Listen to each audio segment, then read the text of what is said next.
Thank you for being with us on Renewed Minds. We're blessed to have you listening today. This edition is brought to you by Church on Main, a welcoming and affirming church that is a safe place for you to be loved and accepted. This is a place for everyone to encounter the love of Jesus. Contact Church on Main at office at churchonmain.church for more details. We'll be discussing challenges and opportunities that we all face no matter what season of life we're in.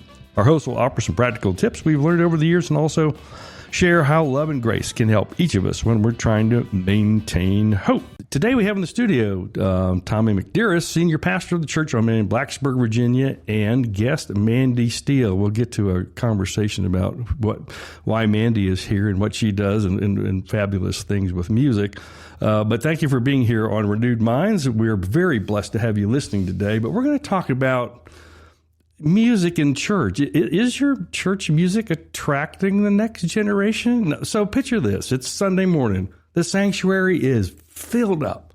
The band begins to play, or maybe it's the choir or an organ. The music rises. But you glance around and you have one question that won't leave your mind. Where are the young people? So in today's episode, we're going to dive into a conversation many churches wrestle with.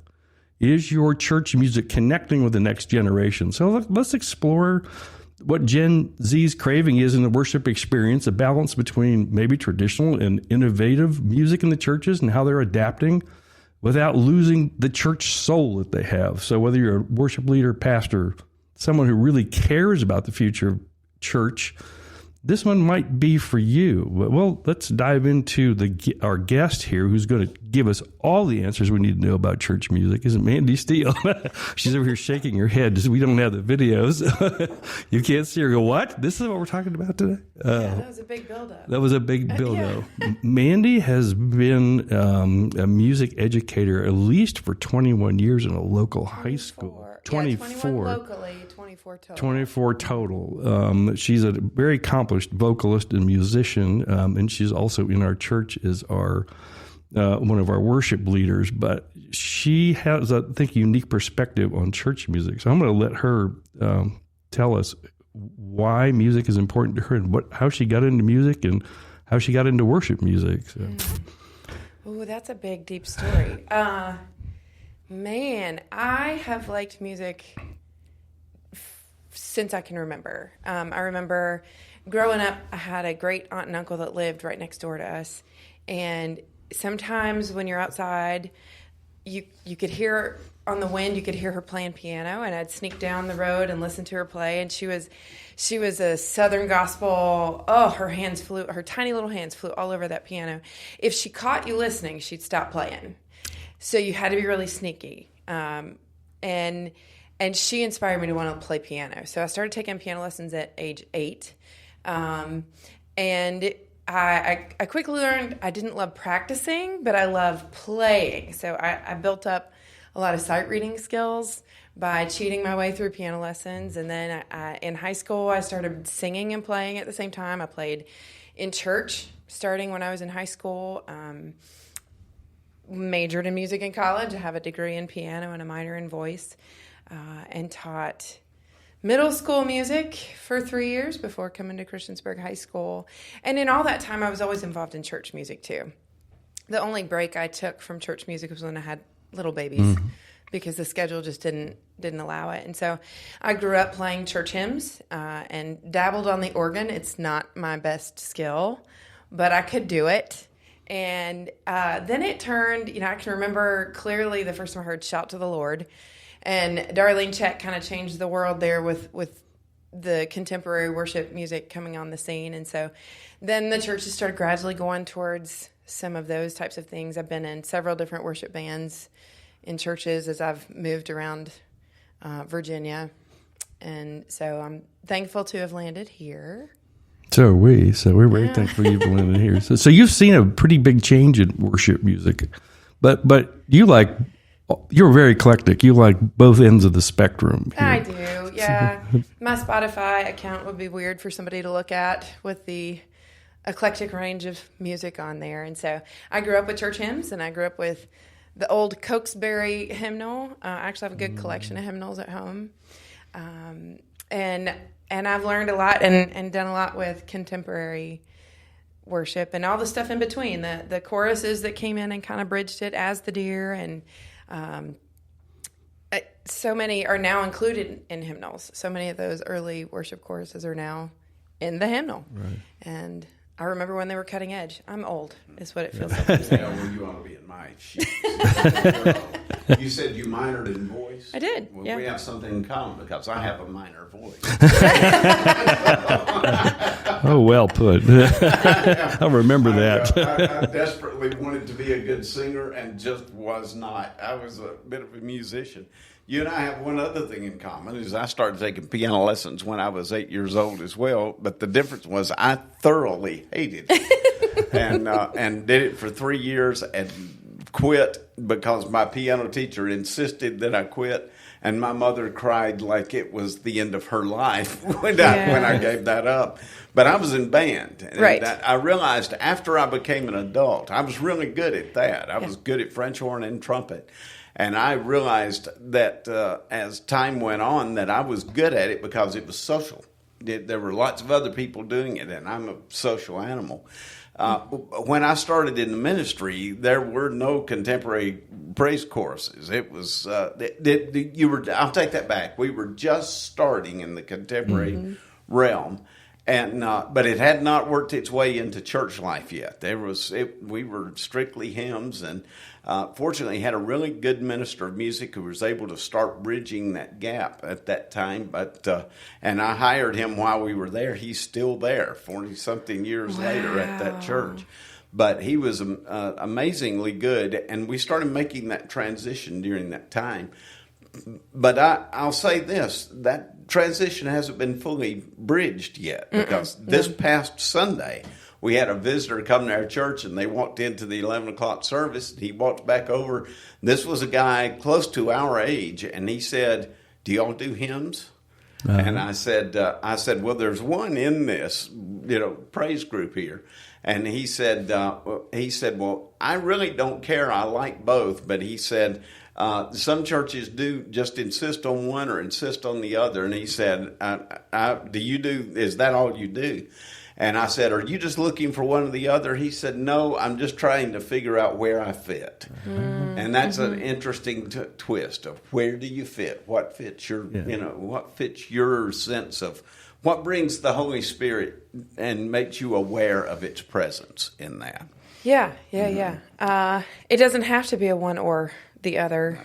Yeah. That's absolutely true. And I'm like you. I like all kinds of music. I am very happy. I thoroughly enjoy singing hymns, but I also enjoy singing choruses and praise music, and love a lot of the contemporary stuff, and a lot of the old contemporary stuff of that was just starting when I was in college. Yeah, I was in college a day or two before you were. Just a couple. Yeah, it's fine. Just, a few anyway. So, yeah.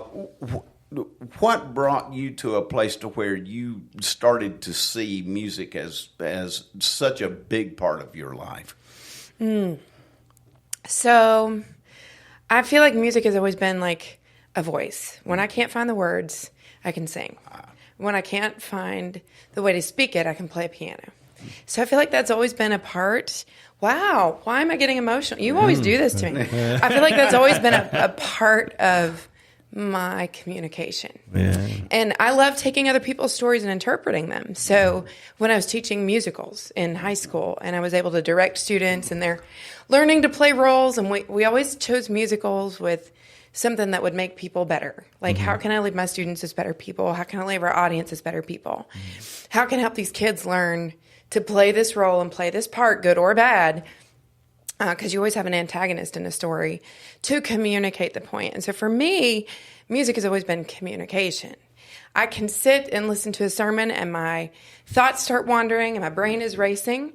But if there's a beat, if there's a song, if there's a tune, if there's something, it speaks to me differently. And then I leave the room and I'm still singing it. And then I'm driving down the road and I'm still singing it, and the songs are still there.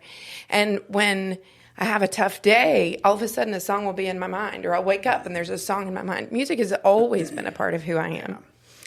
Sometimes I wish I could turn it off. Yeah, you do recognize she's just confessed that she doesn't always pay attention to my stuff. I noticed there is that, a grocery list that has to happen. I hear it twice, so I catch different points of it. I embarrassed our organist once when I walked back and I said, "You were really taking notes on this sermon today?" And she said, "Well, honestly, Tommy, I was making my grocery list." Sometimes it happens. It's just the reality of, sometimes we are. She says, "You preach it twice. Come on."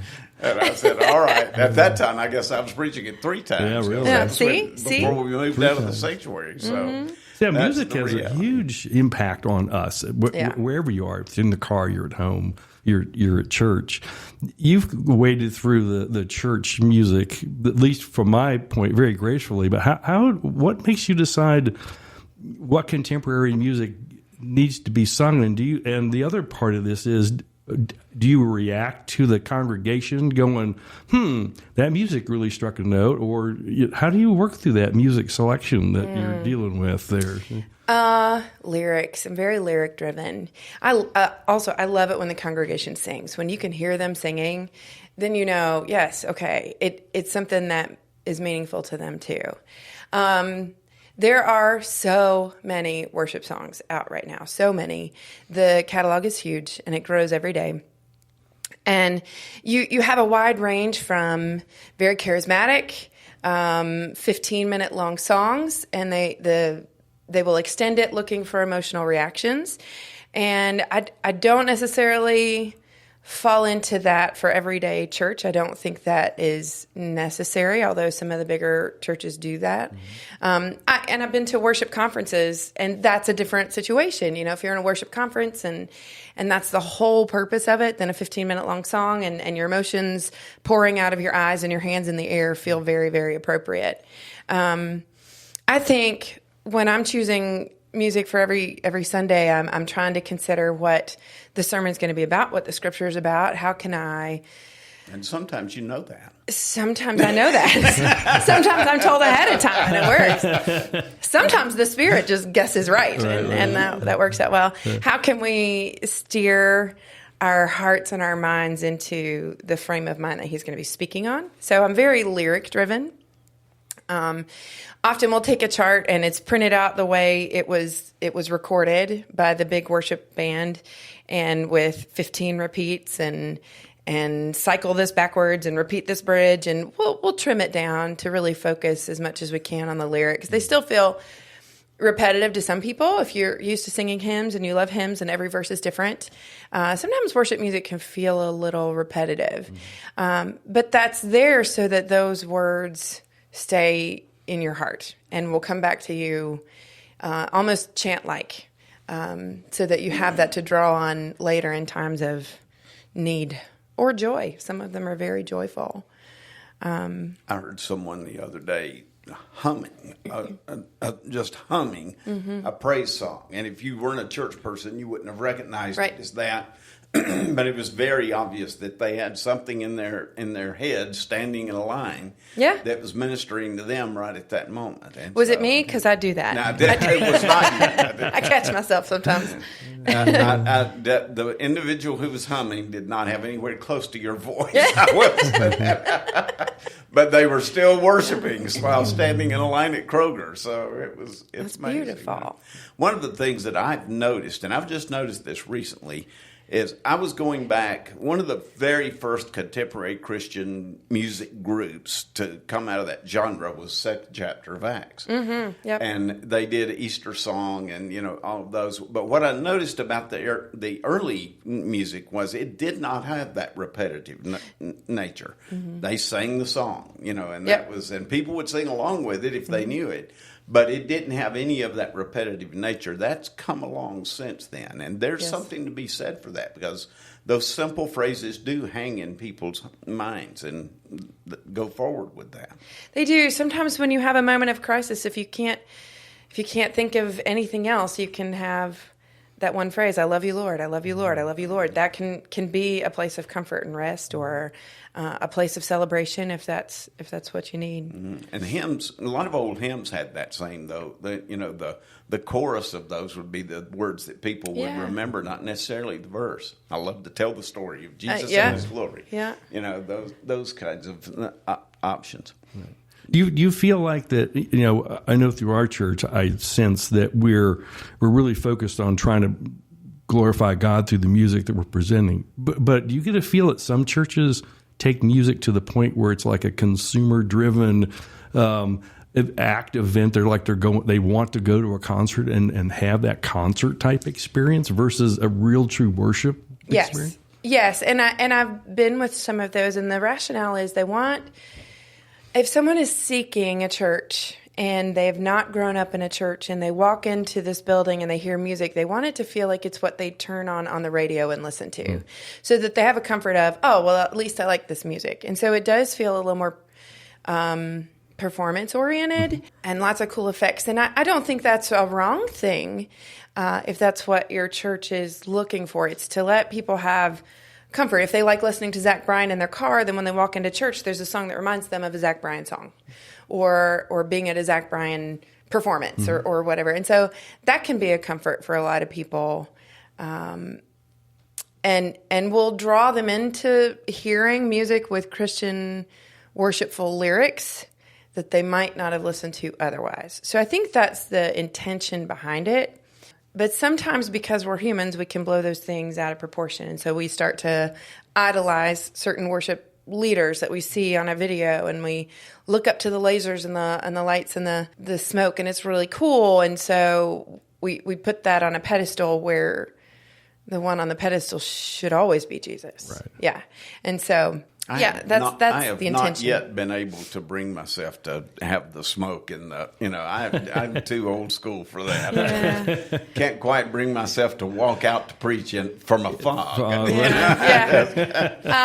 But for someone who has never been in church and they love rock concerts, that's an option that would appeal to them. And so there's no question that it does, and it clearly does appeal to a lot of people because they migrate to those churches. So. You find in young people, I think you and I had this conversation, or someone and I had, you're finding the young people are gravitating more to the contemporary, or are they starting to maybe enjoy the traditional, or is it? Or is there a shift going on here, or are they getting more eclectic? I don't know for sure. I think including the hymns is always important. I think you can't get beauty in poetry the way you can in some of those beautiful old hymns. And the stories behind why they were written. It is well with my soul. It is well with my soul. It is well with my soul. Those words will never get old. I get chills when I just speak them. And because I know the story about why it was written. I think it's okay to say, in general, a lot of younger people are going that direction. But I also feel sometimes in those churches, it's easy to go to church. It's easy to be in the congregation, to hear the music, and then to slip out as soon as it's over. And you can plug in or not plug in. And so if you're in a place where you're healing from church hurt, or life feels busy and overwhelming and you want to be at church, but you don't want to be too over involved, that can be a really nice scenario where you can go and just be and then slip out. I love the worship. I love the contemporary stuff, but I like combining the hymns with it always. And that way you can speak to all audiences. I think one of the biggest differences is, did you grow up in church? Did you not? Did you have a good experience growing up in church? If you had a terrible experience growing up in a church that had hymns only, well, naturally you're going to start to drift away from those because you have negative connotations with those. If you grew up in a church and you had a very positive experience, as I did, well, you always want to keep that. That feels like home. That, I can remember certain hymns. I make fun of certain hymns that I don't love because I remember the sound that was in the congregation, or the voices behind me in the church choir that I heard, and it Right. There's always connotations with some of those. Some of them are funny, some of them are sweet, Count your blessings, sister. And I just kid. somebody starts singing that, and I just cringe. Yeah. Because I still remember Miss Florence sitting right behind me in church and screaming out, Yep. "Count your blessings," and it was just awful. And Yeah. so no matter who's singing it or how beautiful it is, I cannot find myself able to hitch into that hymn at all. But, then there are others that I just, "It Is Well With My Soul" is one of my favorites ever. But it's because I know the story. You know the story as well. Yeah. Usually I'm sitting behind the congregation because I do all the video broadcasts. So I don't get to see what you're seeing as worship leaders in the front. Mm-hmm. When you're performing worship music, what are you looking for? Do you have the ability to zone out and focus on the music, or are you looking for, some reaction to give you some future guidance as to how to present music in church? So that's a great question. Sometimes I'm really looking at the chart in front of me so I don't mess up what I'm playing. It can be really hard to play and sing at the same time. And so often if I look up, the words are gone and then I mess up. And so that's one of the focus points is often when I'm staring at the screen in front of me, I'm trying to just make sure I'm playing and singing the right things. I do love to look around. The teacher in me will always want to observe the people in front of me. Are they singing along? Are they smiling? Are they awake? Do they seem to enjoy this song? Are their eyes closed? Are they worshiping? But I don't want to spend too much time over analyzing an audience. I just want to be able to help lead people into the posture of worship, because worship is not equal to music. Music is a part of worship, but worship is ongoing. Whether you're singing or making music or sitting and listening or praying or breathing, worship should always be there. It's not just music. And so I want to make sure I'm leading people well. So I do look around sometimes. I try not to put too much stock into what I see, because I put a lot more stock into what I've prayed and the music God has put in my heart. And hopefully this was the choice He made for the right reason. I try to take the human out of it. I don't ever want it to be perceived as if I'm a performer. Mm-hmm. I perform at weddings. I perform, in schools or in other genres of music. But especially at church, this is worship for me. And so I want the songs to speak to me too. Maybe there's a song that was chosen for me that week. So I want to be as much of a part of it as the people in front of us are. I feel like it's a group setting. We're all in it together. Does that make sense? Does that help answer the question? You just made an important point. I've always said if the sermon doesn't speak to me, it's not going to speak to anybody else. Mm-hmm. And so it has to have spoken to me before I get in there, or I can't bring that to life for anyone else. And and truthfully, I can tell a worship leader who's going through the motions versus one who's leading worship. Same thing as a pastor who's going through the motions versus one who the sermon's actually spoken to them. Mm-hmm. And I just heard one not long ago who was preaching, and I thought, we need to pray for you. Yeah. And I didn't mean that sounds judgmental, but it's just obvious that his heart wasn't in what he was saying.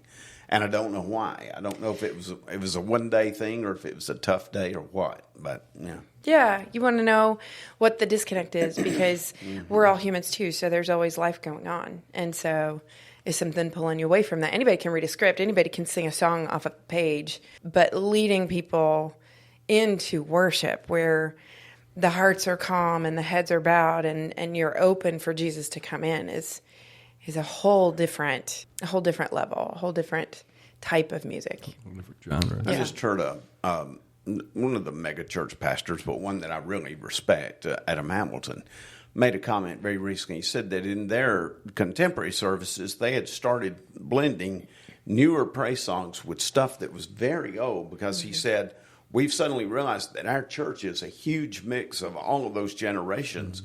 And the new stuff, a lot of the middle-aged people and stuff don't know them, but they really know those older songs.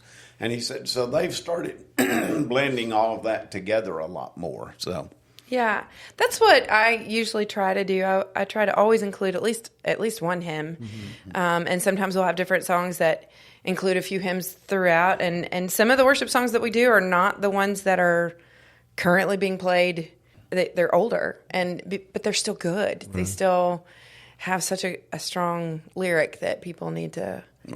Until this day, Shout to the Lord is one of my favorites. Will always be. Always be, yeah. And that's, I mean, some of those from that era, it's still fun to bring those back every now and then, yeah. Absolutely, because through this conversation, I was going to ask the question, do you see you performing more contemporary, but even the time that I've been in worship with you, the music is very mixed, which is excellent. I don't think it's been ever dodgy or stayed the same. It's always been very good around the season of the message, like you were saying. When I see some information about churches struggling with music, I guess they're really struggling with, like what Tommy said. I have an audience that are 50 plus, and then I have an audience that I'm attract that are 30 less, and then somewhere in the middle. So it's really a struggle. It's got to be a struggle, right? Definitely, yeah. I think another struggle as musicians is finding people willing to practice and rehearse and show up every Sunday. And pianists are becoming fewer and farther between. People that will play keys, people that will play guitar. And so one of the differences, I think, in some of these worship bands is if you want to go a lot more rock and roll, then you've got 2 or 3 guitars, and you've got 2 or 3 keyboards, and you've got 3 or 4 singers, and you dial up the intensity that way. A bigger drum set. Well, I think a good way to bridge is you can do the contemporary songs, but you've got a stripped down band. We've got 1 keyboard. We've got 1 or 2 guitars. One of those is acoustic. That always adds such a warmth to the sound. We've got a bass player and a smaller set on drums, and we have a few singers that we rotate around. And so you can do some of the more current songs on the radio right now, but they don't sound as intense. And then you can partner those up with a hymn, or follow it up with a hymn that people really, really know well. And that's a great way to build that comfort zone in the middle. Because when you have those big wide age gaps, you can't play to just one side or the other. Right. You want to try to get everybody involved. And the more everybody can buy into each other's music, it might not be your favorite, but can you find value in it? Right. Then yes, that's what a church is supposed to be, because you're blending all of these age groups and cultures together. I classify the contemporary music that we're playing more pop related. Yeah, probably. Would you go to hip hop? Would you? No. Would you? I mean, I know that's out there, but it is out there. Yeah. Yeah. I didn't know where. How far would you go if someone says, "Oh, we've got a lot of people are really enjoying the hip hop or different Christian music"? Would you dive into that, or would you be resistant, or what? I just don't know if my skills are ready for hip hop. Okay. You want to ask me that question? I'm not quite. Pastor just delivers a message. He just wants to see people in the pews. Right? I'd have to let one of those young whippersnappers do that one. Yeah, that's. I love it when we can throw some bluegrass in, because that's such a root in my life too. I love it when we can throw a little bit of mix of different styles. Right. Rap and hip hop might have to be on hold for now. Or you have to, like you said, you have to find the right people, bring the right people singers, in. Yes. right singers, right musicians, exactly, to do that. I know Elevation Church has done some of that. They've used rap in their services before. Absolutely. There are people out there that would minister to. I'm certainly not that person, but I don't like hearing anybody else do rap, so it doesn't have anything to do with church. I just don't like that genre of music. And yet, if you've got somebody listening to Lin-Manuel Miranda on the outside, that's right, and then they come to church and they're hearing a little bit of something that sounds like that. Wow, that's really exciting. I grew up listening to DC Talk. Yeah, it was one of the first Christian rap groups out there, and then they turned into vocal groups, and Well, I wouldn't rain on the parade. It's just that it's not something that would speak to me. I would preach in it and then have to go to another service that day. But I understand it. I would see exactly why they use it. So that's cool. Let me throw one out, and I'm not trying to put a damper because it's been a really fun deal here. Some of the best praise music that was written came out of the Hillsong movement. You mentioned Darlene Zech. I also know that Darlene Zech has been painfully hurt by the things that have happened at Hillsong Church in Sydney with her pastor, whose name has just escaped me. I just had it a minute ago, but and I'm old, so you have to live with that. Good. But her pastor is caught in a sex scandal, and it has really damaged that church, and it really has wounded her. Does that have any effect on our church, on other churches that you know of when those kind of things happen? Oh, absolutely. I know that there are some churches who cut out Hillsong's music completely. And but again, all have sinned and fallen short of the glory of God. And so you have to go look at those lyrics in particular. I just recently listened to a podcast with Darlene on it. She was being interviewed by Lisa Harper. And it was so cool to hear her talk about it. She never brought up her church hurt from Hillsongs. She brought up her battle with cancer. She brought up that she and her husband are now pastors of a church, and that was never what she intended to do, but that's what they're doing now because she felt God leading her that direction. And she talked about her new album that she's just come out with, which is incredible. So if you haven't listened to it, you should go check that one out. She has stood the test of time. I think it's hard to glory in songs that came out of a place of hard things, but also the people writing those songs and their intentions behind them, and God gave them those lyrics. We want to hope and assume. I think they're still very, very important to keep. We have several Hillsongs that I really love. There are some that will start to, I don't know, I've seen some songs come through and I'm like, that sounds too love song between humans. I don't want to do that one. Or those lyrics don't really give me much meat to hang into. But then you have some others. We did one Sunday, Lead Me to the Cross, where your love poured out. Yeah. Bring Me to My Knees. Right. Great song. I Lay Me Down. Right. Yeah, and that's a Hillsongs. I don't want to get rid of those just because a pastor was a human and made a terrible, very, very public mistake. Or many mistakes. Made several of them. Many, yeah. Yeah. But it is an overreaction. But One of the Hillsong branch churches that came out, they immediately changed the name of their church and banned all of the Hillsong music. Well, it's not Darlene Zech's fault that he made a mistake. It's not any of their music team's fault. And so let's not throw the baby out with the bathwater here just because somebody made a mistake. There's, most of us have made a mistake or two along the way. We have, in fact. And to listen to her speak about her music, I have no question that she has prayed all of those lyrics onto a piece of paper. And Shout to the Lord was an accident. She told the story of how she wrote that, and she was just playing and singing, and the music minister walks in and says, "You're going to sing that this week. You're going to do that one." And she kind of freaked out. And it was the song that changed the world. It really. So I just trust that if God puts that song in front of me and gives me a piece about it, that it's the right choice. And I don't necessarily pay attention to what church it came from. I know Darlene and her husband, one of the things they've done is they've tried to put a prayer team around them because they said, we know that there's a lot of stress in leading a church, and they don't want to get in a situation like their pastor did in Hillsong.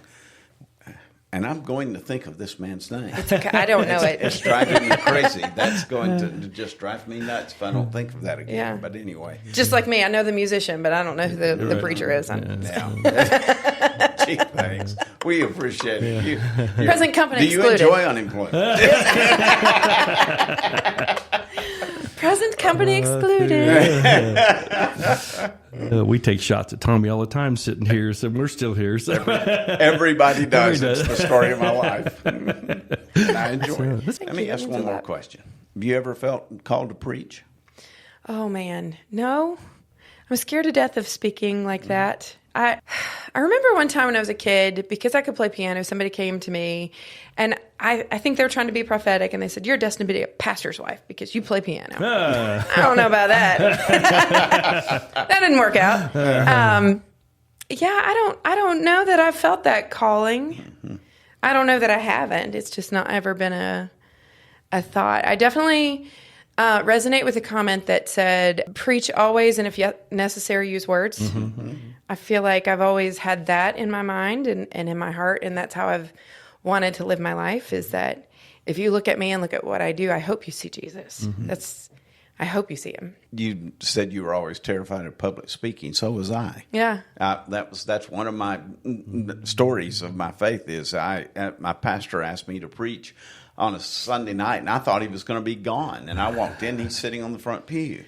And I went down, and I said, I thought you were leaving. He said, I didn't say I was leaving. I said, I wanted you to preach. and I was sitting there absolutely terrified. And I came time to preach. I got up beside him and walked up. And by the time I got to the pulpit, I was as calm as I am right now. And I've never been afraid of it since. Wow. And it was a true confirmation of a call for me, because nobody dreaded getting in front of a crowd more than I did. An oral book report at school was a nightmare for me.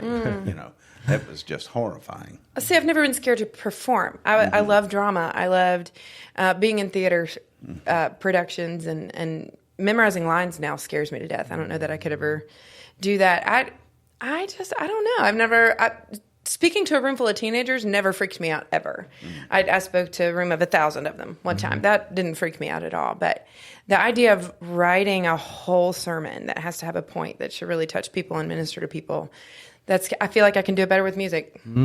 There's nothing wrong with that. Give me 45 minutes and I'll put some songs together. But the only reason I asked that question is because you're so comfortable speaking in front of the church when you start the worship service and so forth. And sometimes I just wonder, would anyone ever, when I hear people that are that comfortable in front of a group, would they ever want to do that? I always look up to my parents. My parents are amazing humans. And my mom in particular, they graduated high school in the 70s. And she has told me now, if she had the opportunity then, she wishes she had been a minister. But it wasn't socially acceptable, so she went to nursing school. And then she got very involved in Bible study fellowship. She was actually coming to Blacksburg to the class here, I think back in the late 80s, early 90s. And then she got certified to teach it, and was running a class in Princeton. And so my senior year in college, I had the morning free, and I was able to go watch her teach. And I sat in awe of my mom, who's this quiet introvert who is happier with a book and a notebook, and would hole up in her room for hours just reading. And here she is speaking to hundreds of people, and she did it so eloquently and so beautifully and so smart. And she taught so much. I learned so much in that one semester with her teaching a class. And so I wish I could give her that opportunity. It's nice that she fills in at her church now. She's teaching Sunday school, and she fills in if the pastor's out of town. And somebody made the wrong comment to me one time, where they said, it's just such a shame that there's no man in the church that will step up and that makes your mom do it. Oh, that was the wrong comment. I'm so proud of her. Yes, but I don't know that I have the teaching. The wisdom she has and the way she can turn a message to mean something. I'm afraid I'd be not good at that part. We all have gifts. I mean, that's for sure. We do. And you have a wonderful gift, and you need to lean into that. I'll talk to all people. I'll talk to them. Yeah. Hey, good morning, welcome. We're glad you're here, because I genuinely am glad you're here. But now I'm going to sing you some songs. Okay, so we'll pause right Sing here. With me. And let Mandy, we'll bring a keyboard in and let Mandy know. It's been a great conversation. This has been wonderful. So I thank you, Mandy, for sharing your musical information with us. So that you said some things that I just didn't put together until we started this conversation. So it's been very good. For Mandy, for Tommy and me, we really thank you, our listeners, for investing your time with us. We're so grateful for you to be listening. If you found today's episode helpful, please like and subscribe and share it with someone you feel may benefit from this conversation. So if you'd like to join this conversation or have any specific questions about anything we've talked about today, we'd love to hear from you. If you want to share something with Mandy, you want to ask Mandy a question, just send it to churchonmain.church, and we'll get you. Or you can always send it to renewedminds@churchonmain.church, or of course you can hit us on the Instagram at renewedminds.connect. So we hope you have a great day. Approach each day with a renewed mind.